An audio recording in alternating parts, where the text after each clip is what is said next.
morning, everybody. Just doing a little bit of spring planting this morning. I've got my little map I drew up here and my plant list, so keep me a little more organized, but I'm not following it to the T exactly. I drew this up for a plot I had back in Illinois, so just kind of adapting at least a decent part of it to this plot we've got here, just for a little bit of organization and then kind of winging it on the rest. So let me give you a little look at what I got going on here. So this was all drawn out 4 foot by 4 foot, 6-inch gaps here for the paths. Obviously every number here is going to represent a plant. So you can see I've got some rows marked out. Got stuff for the trellising.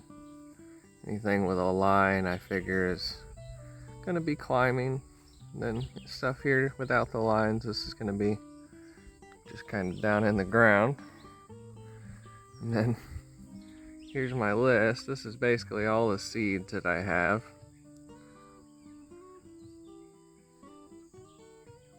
Not sure I'll get everything growing this year, but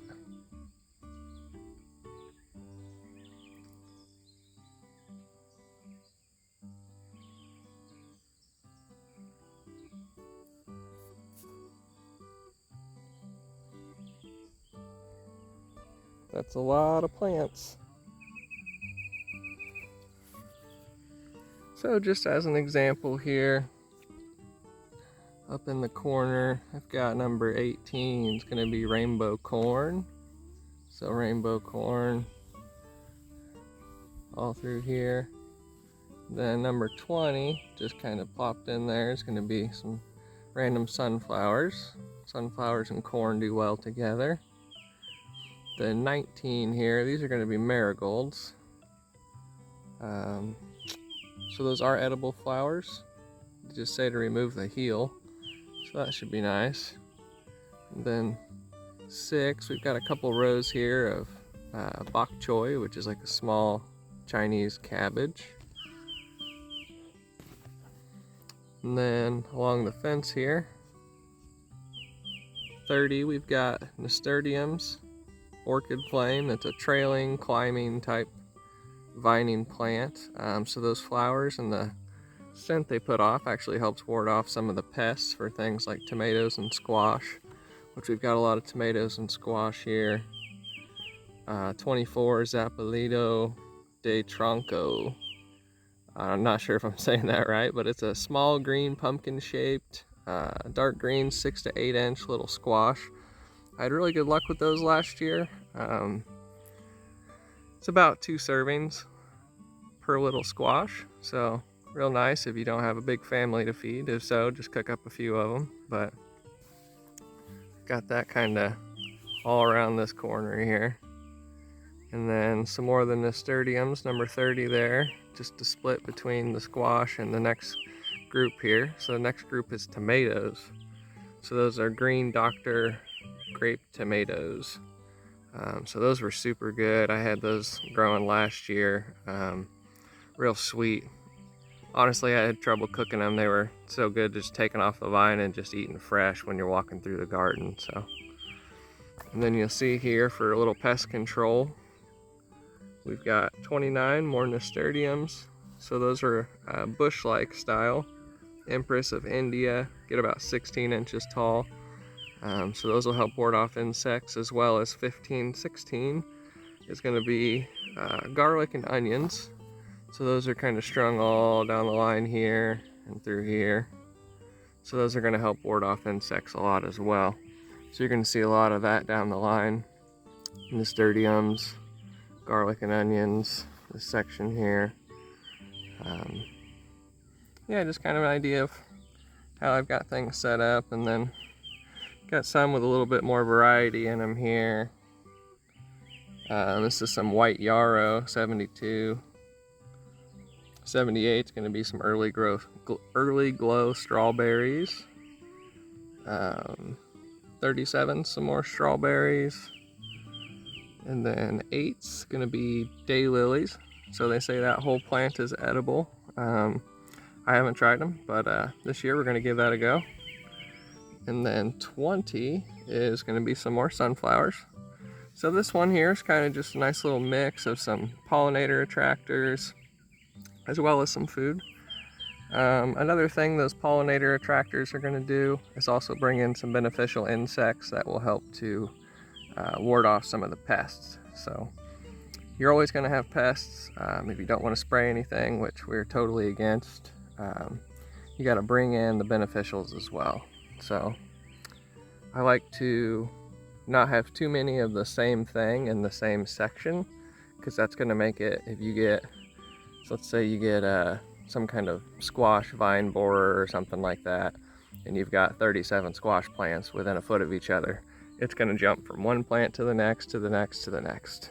So that's why I did stuff like here, you know, I've got squash, something to like a barrier, and then tomatoes, then a barrier here, some more nasturtiums, garlic and onions, and then more squash, and then another barrier, nasturtiums, garlic and onions, and then tomatoes, and on down the line.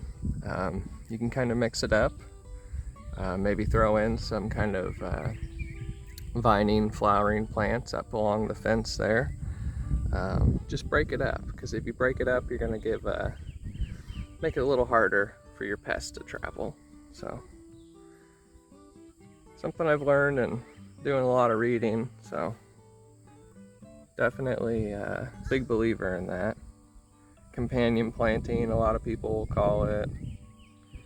So this is a pretty wild one.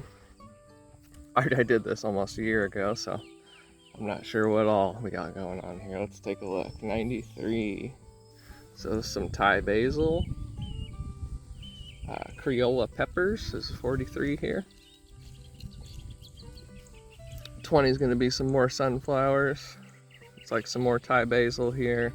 So those will also help ward off insects. The basil will keep our peppers safe. These are going to be some lemon spice jalapeno peppers, number 40. 910. Daylilies for, no? Okay, we got yellow carnations and white and purple carnations down this little line here. I've got here labeled, those are some edible flowers as well, so we'll be checking that out. And don't take my word for anything as far as edible without doing your own research, please. Even if I have it labeled as edible before I go putting it in my meal, I still look it up just to make sure. Some things you cook a certain way, some things you can eat raw. There's so many different varieties, it's hard to keep track. So like I said, just make sure you're double checking before you go throwing stuff in your mouth. Always a good idea. This 7 here is going to be komasuna. It's a Japanese spinach. That one I'm excited to try. It had a pretty cool description I read online there, so definitely going to have a decent amount of that one. But yeah, like I said, this is set up for a different garden plot. It wasn't nearly as big as this one. I think this was 16 by 66, while the plot we've got here is 50 foot by 100 foot. So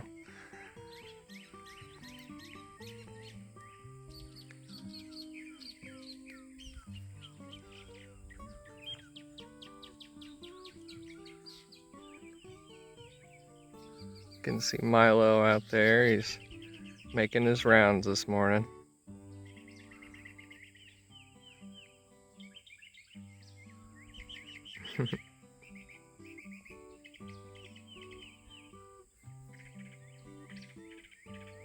So yeah, I'm gonna get to planting. Like I mentioned before, we're just kind of planting into the grass and letting nature do its thing and seeing how it goes. So this morning I'm just gonna try some direct seeding with some tomatoes and probably a few squash, and then I'm gonna mix in some wasabi radish here and there along the fence line with the tomatoes and squash. That's gonna help ward off some pests with the scent that puts off. And they're also really good to eat. So if you haven't tried them, look them up. The wasabi radish, super good. It's got just a little bit of a wasabi kick to it. You can eat them, I think, sliced and diced raw, as well as you can cook them, saute them into some food. So yeah, thanks for tuning in, and we'll update you soon.